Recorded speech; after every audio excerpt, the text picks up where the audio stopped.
తెలంగాణ రాష్ట్రంలో ఎమ్మెల్యేల ఫిరాయింపు అయితే పార్టీ ఫిరాయింపులు అయితే కార్యక్రమం కొనసాగుతుంది. ఇప్పటికే పలువురు బీఆర్ఎస్ ఎమ్మెల్యేలు పార్టీలు మారి కాంగ్రెస్ పార్టీలో చేయడం జరిగింది. అసలు దీనికి సంబంధించి అసలు బలవంతపు ఒత్తిడిలే కారణమా? లేకపోతే ఎలా కొద్దిమంది ఎమ్మెల్యేలు కూడా బహిరంగంగా చెప్తున్నారు. మేము అంటే మా పైన ఒత్తిడి ఉంది. తప్పని పరిస్థితిలో పార్టీలు మారాల్సి వస్తుంది. అసలు గత ప్రభుత్వంలో కూడా ఇదే విధానంను అవలంబించారు. ఇప్పుడు కాంగ్రెస్ పార్టీ కూడా అదే రివెంజ్ రాజకీయాలకు తెరలేపింది. అందులో భాగంగానే ప్రభుత్వం పాలన పైన దృష్టి మళ్లించడం లేదు. కేవలం పార్టీ ఫిరాయింపులపైన దృష్టి మళ్లించిన ఆరోపణలు అయితే వెలువడుతున్నాయి. దీనికి సంబంధించి మనతో మాట్లాడేందుకు కల్లు గీత కార్మికుల సంఘం మాజీ చైర్మన్ పల్లె రవి మనతో పాటు వారిని తెలుస్తుంది. ఇప్పుడున్న పరిస్థితుల్లో ఈ పార్టీ ఫిరాయింపులని ఏ విధంగా చూడొచ్చు? అసలు ఎందుకు ఇప్పుడు అవసరం అంటారా పార్టీలు మారడం? లేదంటే కాంగ్రెస్ పార్టీకి ఇలా ఎమ్మెల్యేలు పార్టీలో చేర్చుకోవడం అవసరమా? ఇప్పుడు పార్టీ ఫిరాయింపులు అనేది కాంగ్రెస్ పార్టీ ఇవాళ వాళ్ళు ప్రజలకిచ్చిన హామీలని తప్పుడు హామీలు ఏవైతే చెప్పి అధికారంలోకి వచ్చిండ్రో వాటిని నెరవేర్చే చేతగాక తప్పుదోవ పట్టించేందుకు టీఆర్ఎస్ పార్టీ, ఎందుకంటే ఒక బలమైన ప్రతిపక్షంగా ఉన్నటువంటి టీఆర్ఎస్ని దెబ్బతీసేందుకు కుట్రపూరితంగా చేస్తున్నటువంటిదే ఇవాళ పార్టీ ఫిరాయింపులు. ఎందుకు అంటే ఇవాళ వాళ్లకు సంఖ్యాబలం ఉన్నది, అవసరం లేదు. దానికి తోడు సంఖ్యాబలం ఉన్నప్పటికీ కూడా మా టీఆర్ఎస్ పార్టీ ఎమ్మెల్యేలని బెదిరించి రకరకాల ఒత్తిళ్లు చేసి పార్టీ ఫిరాయింపులకు ప్రోత్సహిస్తున్నారు. ఎందుకు అంటే మొన్న పల్లా రాజేశ్వర రెడ్డి గారు బహిరంగంగా ఓపెన్గా చెప్పారు, తనని అధికారం మార్పిడి జరిగినప్పటి నుంచి తన కుటుంబాన్ని ఇప్పటివరకు అనేక రకాలుగా వేధిస్తున్నారు, ఇబ్బందులు పెడుతున్నారు అని చెప్పేసి ఆయన బహిరంగానే చెప్తున్నారు. అయినా కూడా పార్టీ మారేది లేదు, ఎటువంటి పరిస్థితుల్లో పార్టీలో ఉండని చెప్పేసి ఆయన ఉన్నారు. కానీ అందరూ ఆ విధంగా ఉండలేరు కదా. కొంత సరే ఉన్నటువంటి రకరకాల కారణాలతో ఒత్తిళ్లకు తగ్గినట్టు ఉంటారు. ఇవాళ రేవంత్ రెడ్డి గారు చేయాల్సింది ఏంది? మీరు అధికారంలో రావటానికి 420 హామీలు ఇచ్చారు ప్రజలకి. ఆ హామీలను నెరవేర్చండి, ప్రజాపాలన అంటున్నారు. నెరవేర్చి ఆ ప్రజల మనసును చూరగొనండి. ఆ పని చెయ్యకుండా ఎంతసేపు గత ప్రభుత్వాన్ని అప్రతిష్ట పాల్చేసేటట్టుగా వ్యవహరించడము, రెండు దాన్ని ఇవాళ ప్రజలకు ఇచ్చినటువంటి ఆ హామీలని ఇదే బీఆర్ఎస్ పార్టీ ఎక్కడ ఒక నిర్దిష్టమైనటువంటి కార్యాచరణతోటి రేపు ప్రభుత్వాన్ని తమని కార్నర్ చేస్తుందన్నటువంటి భయంతో టీఆర్ఎస్ పార్టీ ఎమ్మెల్యేని ప్రజలు గెలిపించినటువంటి ఎమ్మెల్యేలని తమ వైపు తిప్పుకున్నటువంటి దిక్కుమాల పని చేస్తున్నారు. ఎందుకంటే ఇవాళ స్వయంగా ముఖ్యమంత్రిగా ఆ రోజు రేవంత్ రెడ్డి గారు 2015లో ఎమ్మెల్సీ ఎన్నికల్లో ఒక ఎమ్మెల్యేని డబ్బులు ఇచ్చి కొంటూ ప్రత్యక్షంగా దొరికిపోయిండు. ఇవాళ మొన్న స్వయంగా స్పీకర్గా పనిచేసినటువంటి టీఆర్ఎస్ ఎమ్మెల్యే పోచారం శ్రీనివాసరెడ్డి గారిని ఆయన ఇంటికి వెళ్ళి పార్టీలో చేర్పించుకుంటా ప్రత్యక్షంగా ఇవాళ మళ్ళీ రెండు ఈ కాంట్రాస్ట్ అంటే స్వయంగా ముఖ్యమంత్రి గారే ఇళ్లకు పోయి వాళ్ళ మీద ఒత్తిడి చేసి వాళ్ళతోటి పార్టీలో చేర్పించుకునేటువంటిది చేస్తున్నాడు. ఇది సరే, వీటిని టీఆర్ఎస్ పార్టీ ఎట్లా ఎదుర్కోవాలో తప్పనిసరిగా దానికి ఎదుర్కొంటే దానికి భయపడేది ఏం లేదు. అంటే గత ప్రభుత్వంలో కూడా కేసీఆర్ ప్రభుత్వంలో ఉన్నప్పుడు కూడా ఇలానే కాంగ్రెస్ పార్టీకి సంబంధించిన ఎమ్మెల్యేలందరినీ కూడా పార్టీలో చేర్పించుకోవడం జరిగింది. అదే దానికి రివెంజ్ పాలిటిక్స్ ఇప్పుడు కొనసాగుతున్నాయని చెప్పొచ్చా? రివెంజ్ పాలిటిక్స్ కాదు. ఆ రోజు టీఆర్ఎస్ కేసీఆర్ గారు మిగతా పార్టీల ఎమ్మెల్యేలను టీఆర్ఎస్ పార్టీలో చేర్పించుకోవటానికి చేర్చుకోవటానికి చాలా తేడా ఉంది, వ్యత్యాసం ఉంది. రెండొక్కటి కావు. ఎందుకు అంటే ఆ రోజు తెలంగాణ వచ్చిన తెలంగాణలో ఇదే రేవంత్ రెడ్డి గారు కదా దీన్ని పార్టీ ఫిరాయింపులను మొదలుపెట్టినటువంటి తెలంగాణ రాష్ట్రంలో శ్రీకారం చుట్టింది రేవంత్ రెడ్డి గారు. దేనికోసం వచ్చిన తెలంగాణని అస్థిరపరిచించు తెలంగాణ రాష్ట్రాన్ని విఫల రాష్ట్రంగా మార్చాలనేటువంటి తెలంగాణ వ్యతిరేక శక్తులకు తొత్తులాగా ఆయన వచ్చి పనిచేసినటువంటి వాడు. నా ఆంగ్లో ఇండియన్ ఎమ్మెల్యేని కొంటూ డబ్బులు పెడుతూ ప్రత్యక్షంగా దొరికిపోయినటువంటి వాడు. ఆ రోజు అప్పుడు కదా కేసీఆర్ గారు అప్రమత్తమైంది, మనం ఇట్లా వదిలేస్తే ఇట్లా కాదు, ఇది ఎక్కడికో పోతుంది, సమస్య వస్తుంది, కాబట్టి మనం కొంత రాజకీయ పునరీకరణ చేసుకోవాల్సిందే. మనతో పాటు సరే ప్రత్యర్థి శిబిరంలో గెలిచినప్పటికీ కూడా తెలంగాణ రాజకీయాలు ఇప్పుడే మొదలైనవి కాబట్టి తెలంగాణ వచ్చిన తర్వాత మనతో కలిసి వచ్చేటటువంటి వాళ్ళని కలుపుకుంటే నష్టం లేదు, ఇబ్బంది లేదన్నటువంటి ఉద్దేశంతో మిగతా వాళ్ళని చేర్చుకోవటం మొదలుపెట్టింది. అది రాజకీయ పునరీకరణలో భాగంగా తెలంగాణ సమాజాన్ని సుస్థిరపరిచేటటువంటి ఒక సుస్థిర పాలన అందించడం కోసము, ఒక స్థిరమైన పాలన అందించడం కోసము, తెలంగాణ విఫల ప్రయోగంగా కాకుండా తెలంగాణ వ్యతిరేక శక్తుల కుట్రలని కుతంత్రాలని తిప్పికొట్టడం కోసం, విచ్ఛిన్నం చేయడం కోసమే ఆ రోజు కేసీఆర్ గారు మిగతా పార్టీలను చేర్చుకున్నారు. వాళ్ళు అట్లా కాదు కదా. తెలంగాణ 10 ఏళ్ల పాటు స్థిరమైనటువంటి పరిపాలన వచ్చింది. తెలంగాణ అన్ని రంగాల్లో దేశంలో తలమానికంగా ఎదుగుతున్నది. పెద్ద పెద్ద రాష్ట్రాలకి వాళ్ళ ధీటుగా నిలబడింది వాళ్ళ తెలంగాణ. హ్యాపీగా సరే కొన్ని కారణాల రీత్యా మీరు ఇచ్చినటువంటి తప్పుడు హామీలతోటి తప్పుడు మాటలతోటి ప్రజలు నమ్మి మీకు ఓట్లేసి అధికారం కట్టబెట్టిరు. ఆ కట్టబెట్టిన అధికారాన్ని మీరు ఏ హామీలు అయితే ప్రజలకు ఇచ్చినారో, నిరుద్యోగులకు హామీలు ఇచ్చిండ్రు, ఉద్యోగులకు హామీలు ఇచ్చిండ్రు, రైతాంగానికి ఇచ్చిండ్రు, మైనార్టీలకు, ఎస్సీలకు, బీసీలకి, ఆదివాసీలకి, రకరకాల వర్గాలకి 420 హామీలు ఇచ్చారు. ఆ హామీలని నెరవేర్చే పరిపాలన చేయండి. అది చేయకుండా ప్రజల్ని మోసం చేసేటటువంటి మీరు చేస్తున్నటువంటి మోసాన్ని కప్పిపుచ్చుకోవడం కోసము ఈ పార్టీ ఫిరాయింపులు అనేది ఇండ్ల చుట్టూ స్వయంగా ఒక ముఖ్యమంత్రి ఇండ్ల చుట్టూ పోయి ఇళ్లలోకి పోయి రాత్రి పగలనక ఇళ్లలోకి పోయి ఎమ్మెల్యేలని పార్టీలో చేర్చుకోవడము, ఎంపీలను పార్టీ చేసుకోవడం అని అంటే ఎంత దిగజాడు రాజకీయాలు అర్థం చేసుకోవాలి. అంటే మంత్రి పదవులు ఇచ్చేందుకే ఎమ్మెల్యేలను పార్టీలో చేర్చుకుంటున్నారు. అందులో భాగంగా సీనియర్ నాయకులు ఎవరైతే ఉన్నారో వారందరినీ కూడా టచ్లో ఉన్నారు. సుమారు 20 మంది కూడా మారేందుకు అవకాశం ఉంది. మంత్రి పదవులు ఆశ చూపిన వెంటనే ఎమ్మెల్యేలు జాయిన్ అవ్వడం సమంజసమేనా?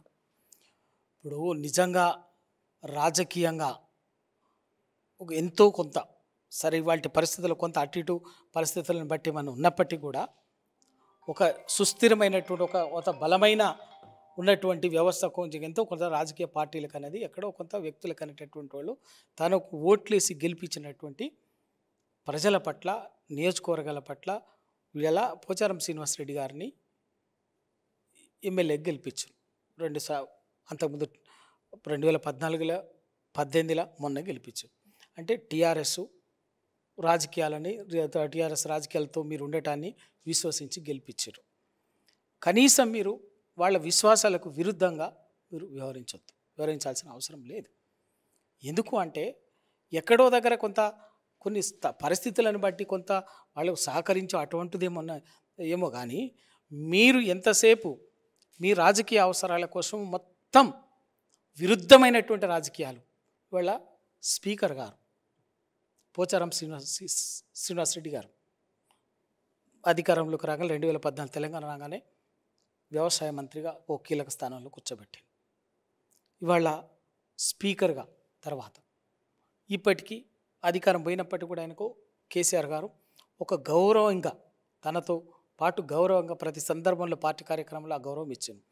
అంటే ఇవాళ మీరు ఇంత సీనియర్ నాయకులైనటువంటి పోచారం శ్రీనివాసరెడ్డి లాంటి వ్యక్తి, ఒక స్పీకర్ స్థానంలో ఉన్నటువంటి వ్యక్తి, స్పీకర్గా పనిచేసినటువంటి వ్యక్తి, ఒక సాధారణ సభ్యుడు ఏదైనా పొరపాటు చేస్తే చక్కబెట్టి చర్య తీసుకోవాల్సినటువంటి స్థానంలో కూర్చున్నటువంటి మీరే రాత్రికి రాత్రే కండువ కప్పుకొని పార్టీ మార్చడం అనేది పార్టీ ఫిరాయింపుల చట్టాన్ని మీరు రాజ్యాంగాన్ని ఏ విధంగా గౌరవం ఇచ్చినట్టయితుందో వాళ్ళ దాన్ని ఒకసారి ఆత్మపరిశీలన చేసుకోవాలి. అందుకే ఇవాళ రాజకీయ ఇవాళ ప్రజలు మీకు ఒక ఎమ్మెల్యే అవకాశం ఇచ్చారంటే అదేం తక్కువేం కాదు కదా. 119 మంది పోటీ చేస్తే 39 మంది గెలిచిండ్రు. 39 మందిలో మీరు ఎమ్మెల్యేగా ఉన్నారు కదా, మిమ్మల్ని ఓడగొట్టలే ప్రజలు, గెలిపించిండ్రు అంటే కూడా మీ పట్ల, మీ నాయకత్వం పట్ల విశ్వాసం ప్రకటించే ఇవాళ ప్రజలు నియోజకవర్గ ప్రజలు గెలిపించుకున్నారు. మరి మీరు ఆ నియోజకవర్గ ప్రజలని తరఫున మీరు కొట్లాడాల్సింది పోయి మీరు అధికార పక్షంలో మీరు మారటం అంటే ఏంది, దాని అర్థమైంది? అందుకే ఇవాళ ఎవరైనా కూడా ఒక ఎమ్మెల్యేగా, ఒక ఎంపీగా ప్రజలు ఓట్లేసి గెలిపించారంటే మీరు మా తరఫున నిలబడి కొట్లాడండి, మీరు నిలబడి మాట్లాడండి అని చెప్పేసి ఒక మ్యాండేట్ ఇవ్వటం. దాన్ని పక్కకు పెట్టి మీరు అధికార పక్షంలో మీరు తలొగ్గి అధికార పక్షంలో చేరిపోయి పదవుల కోసం ఇంకా మంత్రి పదవి కావచ్చు ఇంకేదైనా కావచ్చు దేనికోసం అంటే ఇక మీకు ఎప్పుడు అధికారం అనేది ఎవరికి శాశ్వతం కాదు కదా. అంటే ఎంతసేపు మీకే అధికారం మీరే అధికారంలో ఉండాలన్నా ప్రజలకు సమాధానం చెప్పాల్సిన అవసరం ఆయా ఎమ్మెల్యేలు కావచ్చు పార్టీ ఫిరాయింపులకు భాగస్తులైన ఎమ్మెల్యే పైన ఉంటుంది కదా. ప్రజలు కూడా నిలదీయాల్సిన అవసరం ఉందంటారా లేదంటారా? ఖచ్చితంగా ఉంటుంది. ఇప్పుడు ప్రజలు ఇప్పుడు నీకు ఒక టీఆర్ఎస్ బీఫామ్ మీద ఒక టీఆర్ఎస్ అభ్యర్థిగా ఓట్లేసి గెలిపించారు ఎమ్మెల్యేగా. అంటే మీరు టీఆర్ఎస్ ప్రతినిధిగానే చూస్తారు, మిమ్మల్ని గెలిపించారు. మీరు దాన్ని పక్కకు పెట్టి మీరు కాంగ్రెస్ పార్టీలో ఇంకోటి చేరారు అనుకోండి, అప్పుడు దాని అర్థమైంది ప్రజల అభిప్రాయానికి మనోభిప్రాయానికి భిన్నంగానే కదా పోయింది, వ్యతిరేకంగానే పోయిందా? ప్రజల అభిప్రాయం కాదని వ్యతిరేకించిపోయినట్టే కదా. మీకు అంత కొంపలంటుకుపోయేటటువంటి సమస్య ఏమొచ్చింది? మీరు పార్టీ ఫిరాయించాల్సినటువంటి అవసరం ఏమొచ్చింది? ఇప్పుడు అంత పరిస్థితులు ఏముంది? దానికి కూడా టైం వచ్చినప్పుడు ప్రజలు తప్పనిసరిగా సమాధానం చెప్తారు. ఒక ఎమ్మెల్యేల పైన ఇలాంటి ఒత్తిడి ఉందంటే సామాన్య ప్రజలకు న్యాయం చేయగలుగుతారా ఈ ప్రభుత్వం?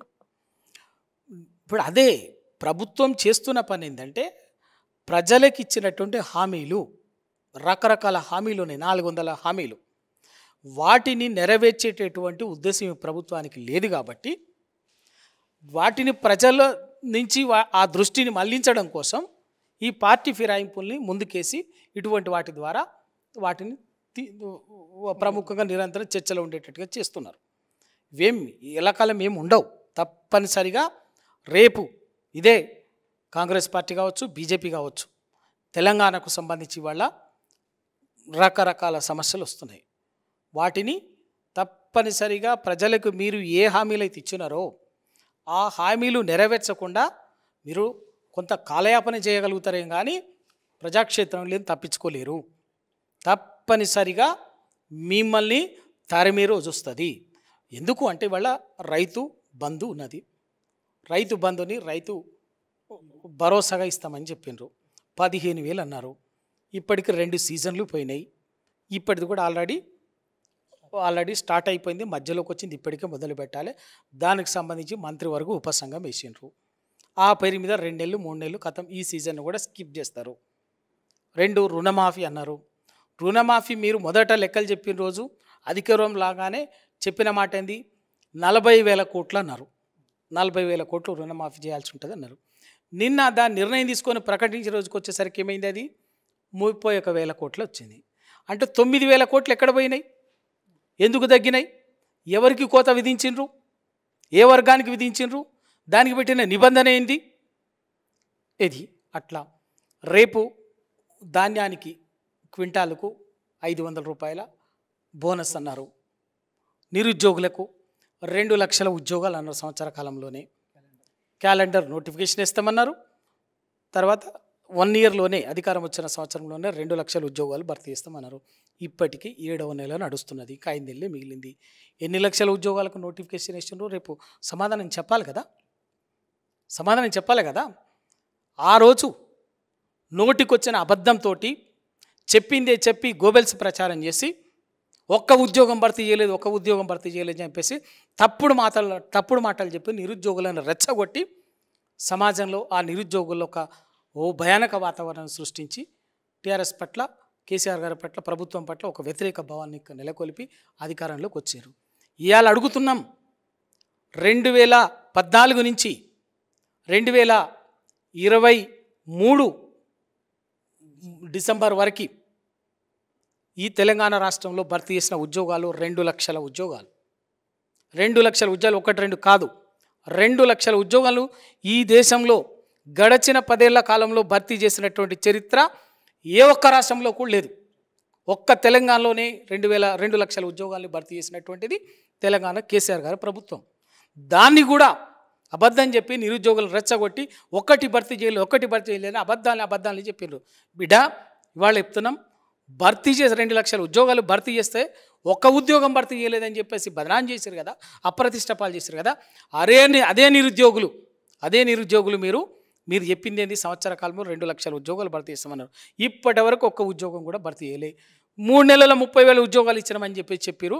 అది కూడా ఒక అబద్ధం. మీరు ఎంత అబద్ధాలు చెప్తారో 3 నెలల్లో 30,000 ఉద్యోగాలు ఇచ్చినామని చెప్పారు.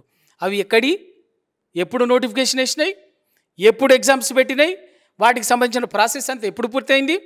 ఎప్పుడు కేసీఆర్ గారి ప్రభుత్వంలో, కేసీఆర్ గారి హయాంలోనే నోటిఫికేషన్లు వేసి వాటికి సంబంధించిన దరఖాస్తులు తీసుకొని ఎగ్జామ్స్ కండక్ట్ చేసి రిజల్ట్స్ కూడా సిద్ధం చేసి రిజల్ట్స్ ప్రకటించే సమయానికి వచ్చేసరికి ఎలక్షన్ మోడల్ కోడ్ వచ్చింది కాబట్టి ఆగిపోయినటువంటి వాటిని ఎన్నికలు అయిపోగానే ప్రభుత్వం మారంగానే మీరు చేసిన పనులు ఏంటంటే ఆ భర్తీ చేసినటువంటి వాటికి ఓన్లీ అపాయింట్మెంట్ లెటర్స్ ఇచ్చి మేమే భర్తీ చేసినాం అని చెప్పుకుంటున్నారు. సిగ్గుండాలి అది చెప్పుకోవటానికి. మీకుగా మీరు ఒక్క నోటిఫికేషన్ వేయలేదు, ఇప్పటికీ ఒక్క నోటిఫికేషన్ వేయలేదు. ఒక్క నోటిఫికేషన్ కూడా వేయకుండా ఉద్యోగాలు భర్తీ చేసే పద్ధతి ఈ దేశంలో ఏ రాష్ట్రంలో అమల్లో ఉంది చెప్పండి? నోటిఫికేషన్ లేకుండా ఉద్యోగాలు భర్తీ చేసే పద్ధతి ఉన్నదా ఈ దేశంలో? నోటిఫికేషన్లు వేసింది మీరు వేసిన నోటిఫికేషన్ లేదంటే రెండు నోటిఫికేషన్లు. ఒకటి గ్రూప్ 1 నోటిఫికేషన్. ఆ గ్రూప్ 1 నోటిఫికేషన్ ఏంది? అంతకుముందే వేసినటువంటి నోటిఫికేషన్ కోర్టు ఆదేశాల నేపథ్యంలో రద్దయినటువంటి నోటిఫికేషన్. అది అప్పటికే రిటర్న్ టెస్ట్ అయిపోయింది, అంత అయిపోయింది, రిజల్ట్స్ కూడా ఆల్మోస్ట్ ఉండేటటువంటి స్టేజ్లో లీగల్గా వచ్చినటువంటి ఒక టెక్నికాలిటీస్ కారణంగా హైకోర్టు దాన్ని రద్దు చేసింది. రద్దు చేసిన తర్వాతనే ఇంకో డేట్ వచ్చినప్పటికీ కూడా ఎలక్షన్లు రావడంతో ఆ డేట్లను మార్చి ఎలక్షన్ల తర్వాత ప్రభుత్వం మారింది. వీళ్ళు ఆ మొత్తం నోటిఫికేషన్ రద్దు చేసి ఆ వచ్చినటువంటి అంతకుముందు ఉన్నటువంటి 503 ఉద్యోగాలకి 60 ఉద్యోగాలు మాత్రమే కలిపి, ఓన్లీ 60 ఉద్యోగాలు మాత్రమే కలిపి 563 ఉద్యోగాలకు రీనోటిఫికేషన్ వేసారు. It is not fresh notification, renotification ఒకటి. రెండవది డిఎస్సి. అంతకుముందు కూడా డిఎస్సి కూడా 5800 ఉద్యోగాల టీచర్ ఉద్యోగాలకి నోటిఫికేషన్ వేసినటువంటిది ఉన్నది. దాన్ని తర్వాత ఎన్నికల తర్వాత ఆ నోటిఫికేషన్ అప్పటికి అప్లికేషన్స్ అవన్నీ కూడా ప్రాసెస్ కూడా కంప్లీట్ అయింది. ఎగ్జామ్స్ పెట్టే స్టేజ్లో కోర్టు జోక్యంతో ఎన్నికల డేటును వాయిదా పోస్ట్పోన్ చేయించింది కోర్టు. గవర్నమెంట్ మారింది అన్ఫార్చునేట్లీ. మారిన తర్వాత మీరు చేసిన పని ఏంటంటే ఆ నోటిఫికేషన్లో మళ్ళీ ఇంకొక 4000 ఉద్యోగాలను యాడ్ చేసి 4800 ఉద్యోగాలు, సుమారుగా 5000 ఉద్యోగాలను యాడ్ చేసి 10,700 800 అరౌండ్ 11,000 ఒక 5000 ఉద్యోగాలు యాడ్ చేసి రీనోటిఫికేషన్ వేశారు డిఎస్సికి. అంతే తప్ప ఇప్పటి వరకు ఒక్క ఉద్యోగానికి కొత్త నోటిఫికేషన్ ఇవ్వలే. మరి మీరు ఏం చెప్పారు? ఎలక్షన్ నోటిఫికేషన్ క్యాలెండర్ నోటిఫికేషన్స్ అన్నారు. 2 సంవత్సరంలో 2 లక్షల ఉద్యోగాలు భర్తీ చేస్తామన్నారు. వాటన్నిటిని కూడా తప్పనిసరిగా ప్రజాక్షేత్రంలో వాటన్నిటికీ సమాధానం చెప్పుకోవాల్సినటువంటి పరిస్థితి వస్తుంది. ఇట్లా మొత్తం ఒక్కొక్కటి మాట్లాడుకుంటా పోతే ఒక్కొక్కటి చెప్పుకుంటా పోతే 420 హామీలు, ఒకటి రెండు కాదు, నిరుద్యోగులకి, ఉద్యోగులకి, మైనారిటీలకి, బీసీలకి, ఆదివాసీలకి, గిరిజనులకు, ఎస్సీలకి, ఇట్లా రైతులకి, మహిళలకి, ఇట్లా ఒక్కొక్క వర్గం సందర్భంలో 420 హామీలను మీరు ఇచ్చి ఉన్నారు. వాటన్నిటినీ అమలు చేసే దిశలో అమలు చేయించకపోతే తప్పనిసరిగా ప్రజాక్షేత్రంలో మీ మీద అదే నిరుద్యోగులు, అదే రైతులు, అదే రైతాంగం, అదే ప్రజలు మిమ్మల్ని తప్పనిసరిగా నిలదీసేటటువంటి రోజు వస్తుంది. అదే పెద్ద ఎక్కువ దూరం కూడా లేదు. వీటికి తోడుగా తెలంగాణ మీరు చేస్తున్నటువంటి పని ఏంటంటే తెలంగాణ ప్రయోజనాలని శాశ్వతంగా సమాధి చేసేటట్టుగా మీ కార్యాచరణ ఉన్నది.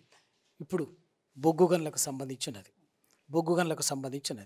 ఇదే కేసీఆర్ గారి మీద గడచిన 9.5 సంవత్సరాలుగా కేంద్ర ప్రభుత్వం, నరేంద్ర మోడీ గారి ప్రభుత్వం ఆ బొగ్గు గనులను మీరు వేలం వేయాల్సిందని అనేక సందర్భాల్లో ఒత్తిడి చేస్తున్నప్పటికీ కూడా కేసీఆర్ గారు ఎన్నడూ కూడా దానికి తలొగ్గకుండా వాటిని ఆ వేలం వేయలే.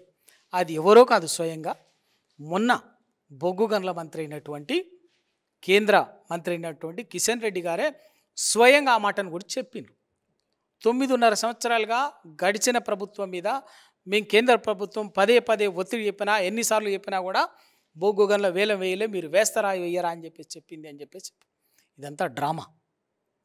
ఇవాళ వేయలేదు కాబట్టి ఇవాళ కాంగ్రెస్, బీజేపీ 2 కలిసి తెలంగాణ బొగ్గు గనులని బడా పారిశ్రామికవేత్తలకి అప్పచెప్పి తెలంగాణ సహజ సంపదని, తెలంగాణ ఖనిజ సంపదని, తెలంగాణ సున్నపురాయి నిక్షేపాలని, మాంగనీసు నిక్షేపాలని ఇవాళ అదాని లాంటి కార్పొరేట్ శక్తులకి దోచుకునేందుకు బాజాప్తా వేలం వేసేదే తప్ప తెలంగాణ ప్రయోజనాలకు సంబంధించింది కాదు. వాటికి సంబంధించి కూడా ఇది శాశ్వతంగా ఏమిటంటే తెలంగాణకు కొంగు బంగారం లాగా ఉన్నటువంటి ఒక తెలంగాణకు ఒక వరప్రదాయినిగా ఉన్నటువంటి ఇవాళ సింగరేణిని శాశ్వతంగా దీర్ఘకాలికంగా దాన్ని కిల్ చేసేటటువంటిది, దానంతటా దాన్ని నష్టపరిచేటటువంటి దెబ్బతీసే దాని మనుగడనే ప్రశ్నార్థకం చేసేటటువంటి దిశగా ఈ రెండు పార్టీలు కలిసి కుట్ర చేస్తున్నాయి. దాన్ని కూడా ఇవాళ రేపు ప్రజాక్షేత్రంలో టీఆర్ఎస్ పార్టీ బొగ్గు గనులకు సంబంధించి ఈ రెండు పార్టీల డ్రామాని ఎండగట్టి రేపు ప్రజాక్షేత్రంలో కార్యక్రమం చేసేటట్టు ఇట్లా తెలంగాణ ప్రయోజనాలకు సంబంధించి ఒక శ్రీరామ రక్షలాగా, ఒక రక్షణ కవచంగా ఇవాళ బీఆర్ఎస్ పార్టీ కేసీఆర్ గారు ఇప్పుడు ఇవాళ ఉన్నారు కాబట్టి ఆ కేసీఆర్ గారిని నైతికంగా దెబ్బతీయాలనేటువంటి ఉద్దేశంతో అధైర్యపరిచేటట్టుగా తీసే ఉద్దేశంతో ఈ ఎమ్మెల్యేల కొనుగోలు ప్రక్రియ మిగతా ఇంకటువంటి నాయకత్వాన్ని, బలమైన నాయకత్వాన్ని చేసేటటువంటి కుట్రకు తెరలేపిను. వాటన్నిటికీ తగిన గుణపాఠం ఉంటుంది. ఎందుకంటే టీఆర్ఎస్ పార్టీకి ఈ ఎమ్మెల్యేల కొనుగోళ్లను ఇవాళ కొత్త కాదు. 2004 సంవత్సరంలోనే ఆ రోజు ముఖ్యమంత్రిగా ఉన్నటువంటి కాంగ్రెస్ పార్టీ ముఖ్యమంత్రిగా ఉన్నటువంటి వైఎస్ రాజశేఖర రెడ్డి గారు మిత్రధర్మాన్ని విస్మరించి బీఆర్ఎస్ పార్టీ ఎమ్మెల్యేలని తన వైపు తిప్పుకొని టీఆర్ఎస్ పార్టీని రాజకీయంగా మనుగడ లేకుండా బొందబెట్టేటువంటి కుట్రకు ఆ రోజు తెరలేపిండు. ఆ రోజు మొదలుపెట్టినటువంటి యజ్ఞం ఇది ఇవాళ కొత్త కాదు. 2009లో అదే జరిగింది. ఆ తర్వాత ఉద్యమ కాలంలో జరిగింది. ఇప్పటికీ 2014లో తెలంగాణ రాగానే స్వయంగా రేవంత్ రెడ్డి గారే ఆ దొంగ పని చేస్తూ దొరికిపోయిండు. ఇవాళ జరుగుతూనే ఉంది. ఇటువంటి అన్నిటినీ 2 దశాబ్దాలుగా కేసీఆర్ గారు వీటన్నిటినీ ఎదుర్కొన్నారు. వాటన్నిటిని తట్టుకొని నిలబడిందే ఇవాళ టీఆర్ఎస్ పార్టీ. ఇట్లా పార్టీ ఫిరాయింపుల మీద సుప్రీంకోర్టు కానీ లేదంటే హైకోర్టు కానీ అంటే ఈ పార్టీ ఫిరాయింపుల మీద చట్టపరమైన చర్యలు తీసుకోవడానికి బీఆర్ఎస్ పార్టీ సిద్ధంగా ఉంది. అందులో భాగంగానే దానం నాగేందర్ విషయంలో కూడా సుప్రీంకోర్టుకు వెళ్ళడం జరిగింది. ఏ విధంగా చూడొచ్చు? ఇవన్నీ కూడా ఒకవైపు ప్రజాక్షేత్రంలో చేసే పోరాటం ప్రజాక్షేత్రంలో చేస్తాం, ప్రజల్లో వీళ్ళ దుర్మార్గమైన తప్పుడు విధానాలను ఎండగట్టేది చేస్తూ న్యాయపరమైన పోరాటం, న్యాయపరమైనటువంటి అవకాశాలు ఉపయోగించుకున్న పోరాటం చేస్తాం. కాకపోతే ఇక్కడ ఒక్కటి ఈ దేశంలో ఆలోచించాల్సింది కూడా ఏంటంటే ఎంత చట్టాల్లో లొసుగులు అనేది కొందరికి ఎంత ఆయుధంగా చట్టాన్ని రాజ్యాంగాన్ని ఇష్టానుసారంగా ఉల్లంఘించేటటువంటి పద్ధతిని కూడా ఈ దేశం మనం ఆలోచించకపోతే కూడా మంచిది కాదు. ఎందుకు అంటే ఇదే దానం నాగేందర్ గారు 2023 ఎన్నికల్లో 2023 నవంబర్లో జరిగినటువంటి నామినేషన్లో బీఆర్ఎస్ బీఫామ్ తోటి ఖైరతాబాద్ ఎమ్మెల్యేగా నామినేషన్ దాఖలు చేసిండు. గెలిచిన తర్వాత ఎలక్టెడ్ ఎమ్మెల్యే అని చెప్పేసి ఇదే election commission of India election certificate ఇచ్చింది. బీఆర్ఎస్ నుంచి ఎమ్మెల్యే గెలిచిండు అని చెప్పేసి అయిపోయింది. మళ్ళీ ఏప్రిల్లో జరిగినటువంటి ఎన్నికల్లో ఒక 4 నెలల కాల వ్యవధిలోనే అదే దానం నాగేందర్ అనే వ్యక్తి కాంగ్రెస్ పార్టీ నుంచి సికింద్రాబాద్ లోక్సభకు అభ్యర్థిగా కాంగ్రెస్ బీఫామ్ నుంచి నామినేషన్ దాఖలు చేసిండు. అదే ఎలక్షన్ కమిషన్ దగ్గర 4 నెలల ముందేమో టీఆర్ఎస్ ఎమ్మెల్యేగా నామినేషన్ వేసిండు, గెలిచిండు. అదే అభ్యర్థి మళ్ళీ 4 నెలల తర్వాత టీఆర్ఎస్ దాని పార్లమెంట్ ఎన్నికల్లో కాంగ్రెస్ అభ్యర్థిగా నామినేషన్ వేసిండు. అంటే ఆల్రెడీ ఇప్పటికీ కాంగ్రెస్ ఆన్ రికార్డ్స్లో BRS MLA election commission on రికార్డ్స్లో బీఆర్ఎస్ ఎమ్మెల్యేగానే ఇప్పటికీ ఉంది. అది ఆ వ్యక్తి బీఆర్ఎస్ ఎమ్మెల్యేగా ఉన్నటువంటి వ్యక్తి మళ్ళీ పార్లమెంట్ ఎన్నికల్లో కాంగ్రెస్ అభ్యర్థిగా నామినేషన్ వేస్తుంటే ఎలక్షన్ కమిషన్ కళ్ళు గుడ్ల అప్పగించి చూస్తుంటే పార్టీ ఫిరాయింపుల చట్టానికి ఏమున్నది, దానికి ఉన్నటువంటి విలువ ఏంది, ఎవరు కాపాడాలి, ఎలక్షన్ కమిషన్ ఆఫ్ ఇండియానే చిన్న చిన్న ఫిర్యాదులు వస్తున్నాయి, చిన్న చిన్న విషయాలు వస్తున్నాయి, నామినేషన్లు రిజెక్ట్ చేసేటటువంటి ఎలక్షన్ కమిషన్ ఆఫ్ ఇండియా ఇంత గ్రాస్ వయలేషన్, ఇంత డాక్యుమెంటరీ ఎవిడెన్స్ మీ దగ్గరనే, ఒకే వ్యక్తి మీ దగ్గరనే 2 రకాల స్టేట్మెంట్లు ఇచ్చేస్తే, అరే ఒక చిన్న అఫిడేవిట్లో పొరపాటు ఏదో జరిగింది, ఒకటి ఒక క్లెరికల్ అది ఇది ఉంటేనే ఇంత సీరియస్ తీసుకునేటువంటి ఎలక్షన్ కమిషన్ ఆఫ్ ఇండియా ఒకే వ్యక్తి బీఫామ్ 2 బీఫామ్లతో మీ దగ్గర నామినేషన్ వేస్తే ఎలక్షన్ కమిషన్ గుడ్లప్పగించి చూసింది తప్పని చేయాలి. మరి ఇటువంటి దానికి కూడా రాజ్యాంగబద్ధమైనటువంటి సంస్థలు ఇటువంటి అంశాలని సీరియస్ తీసుకోకపోతే ప్రజలకు, సమాజానికి, రాజ్యాంగం మీద కానీ, చట్టసభల మీద కానీ, మన వ్యవస్థల మీద కానీ గౌరవము ఉండదు. కాబట్టి దాన్ని కూడా మేము తప్పనిసరిగా లీగల్గా కూడా ఎక్స్పోజ్ చేస్తాం, ప్రజాక్షేత్రాన్ని కూడా ఎక్స్పోజ్ చేసి తప్పనిసరిగా ఏం వదిలిపెట్టేది ఏం లేదు, కఠినంగానే ఉంటాం. పార్టీ ఎందుకంటే ఇవాళ ప్రజలు ఇవాళ ఒక విశ్వాసంతో ఒక మ్యాండేట్ ఇచ్చిన తర్వాత ఆ ప్రజల్ని వాళ్ళ ప్రజల కోసం, తెలంగాణ ప్రజల కోసం నిలబడినటువంటి పార్టీ, ఈ పార్టీని అంత ఈజీగా భూస్థాపితం చేస్తామంటే, దీన్ని మనుగడని లేకుండా చేస్తామంటే ఊరుకుంటామా?